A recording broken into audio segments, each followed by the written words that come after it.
Эртең сап ордосу журт котороп, камдан була. Мал жаныңарды жаңа журт кайда була. Хан көчү көчүн улайт. Улуу көч жолго чыгат. Жол босотула. Жол босотула. Жол. Ханның көчү, улуу көч келе жатат. Жол босотула.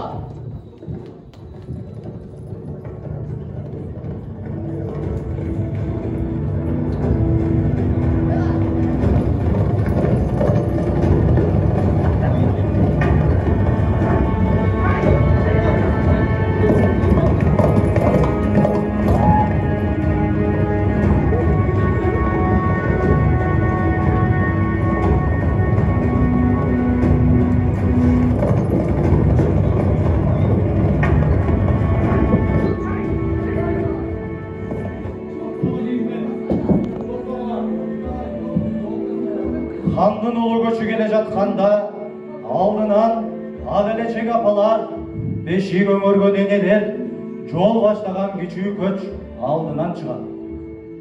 Ханым, ханым, сиздин көч улуу көч, сиздин жолуңуз улуу. Улуу көч келе жатканда кичүү көч күтүп турат эмеспи, ханым? Убакытты кетирбей жолуңузга берели. Бара жаткан жолуңуз алыс.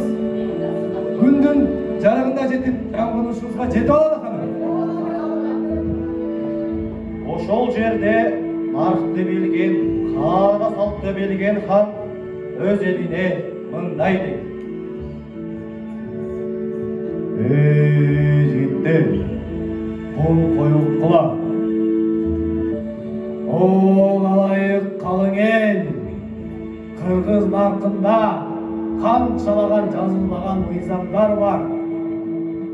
Аделечек апалардын, бешик өңөргөн энелердин жолу ардайым улуу. Биз хан болсок да, ким болсок да, кыргыз наркын, кыргыз салтын бек сактап, урпактан урпакка өткөрүп берүү ар бирибиздин ыйык милдетибиз. О, калайык калың эл, кыргыз наркында канчалаган жазылмаган мыйзамдар бар. Ошол наркыбызды бекем сактасак, маданиятыбызды тутунсак, тарыхыбызды билсек, дилибизди билсек, кылымдар бою жашап келген улуу кыргыз журту мындан да нары төргө жашай берет. Нарк сактайлы наркты кыргыз тукуму, салтты сактап, терең түшүнүшүнү баалабаса, анда бизди урбайбы? Байыртанан бабалардын суроо, наркты, салтты сактайлы кыргызым.